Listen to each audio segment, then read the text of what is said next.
Okay, welcome back. College Algebra. I got a couple more questions on it. Let's see, this is kind of up in section 3, 4, but these are questions kind of similar to the quiz.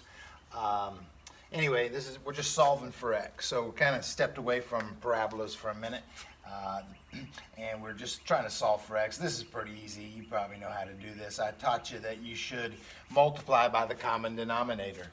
The common denominator would be x times x plus 7, two separate terms multiplied together, x times x plus 7.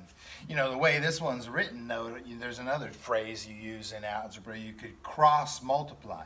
Technically, that's what happens when you multiply by x and x plus 7, and you multiply this side by x and x plus 7.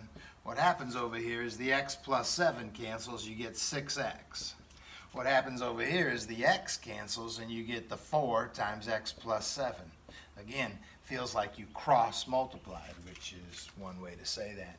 Now it's really easy to solve for x. I'll just help you real quick. 4x plus 28, if I distribute that, subtract this 4x over here, divide by 2. So anyway, some nice easy algebra there. This one's a little better. This one's a little better. When you have a square root, I've taught you, this was, again, been a couple weeks.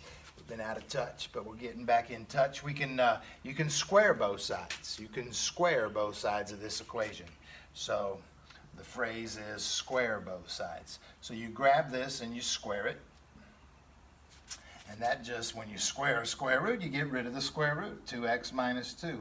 On the other side, you grab it and square it. Now you're squaring the whole side. You're squaring the whole side, which is that quantity, which requires you to FOIL it out, multiply it out. So the terrible mistake is some student will just square each term. I never said square each term. That's not the way we do algebra. We square the whole side, we square the whole binomial, so we FOIL it out. I FOILed out millions of these. The answer is x squared minus 10x, because you get 5x twice, negative 5x twice, and then plus 25. So there it is. Now I've got a quadratic equation. We were solving these a little while ago. I should move this 2x over here. I should move this 2 over here. I would be subtracting a 2x. I would be adding a 2, right, you guys? So I get a 0 here. And what's that? Negative 12x plus 27. All right. Oh, boy. Maybe I should do the quadratic formula. Maybe not. Maybe it factors. Oh, yeah, 9 and 3. Yeah, 9 and 3. Okay. X, this is nice and easy. X minus 9, x minus 3. That'll give me a positive 27.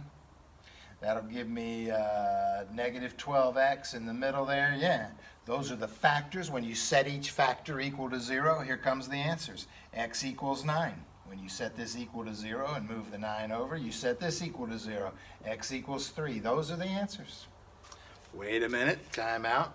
I'm not sure if those are the answers. When you square both sides of an equation, it's possible to create wrong solutions. I told you about that too. So we got to check these answers. So I go back to the original problem before it was squared, and I try to check it. Let's check this 9. So I plug it in here. I plug it in there. 2 times 9 minus 2. Does that equal 9 minus 5? Before you squared it, what was the original problem there? There it is. So let's see, what is that? 2 times 9 is 18 minus 2. That's the square root of 16. That is a 4. 9 minus 5 is a 4. Okay, I think that checks. That 9 checked. Let's try the 3. When you plug the 3 in the original problem, here it is. It's the square root of 2 times 3 minus 2. And it equals over here 3 minus 5. I'm plugging in 3 for x. Well, that's a 6 minus 2. That's the square root of 4. Square root of 4 is a 2. But over on the other side, it's 3 minus 5. It's negative 2. And so that did not check. That's not true. That does not check. This is not an answer. Cross him out. There's only one answer to this equation. Thought we had 2 answers. We only have 1 answer when we check them. Yeah, that was a good problem. Again, this is on your chapter 3 or 4 quiz. Some good stuff. This came out of like section 3, 4. All right. Good luck.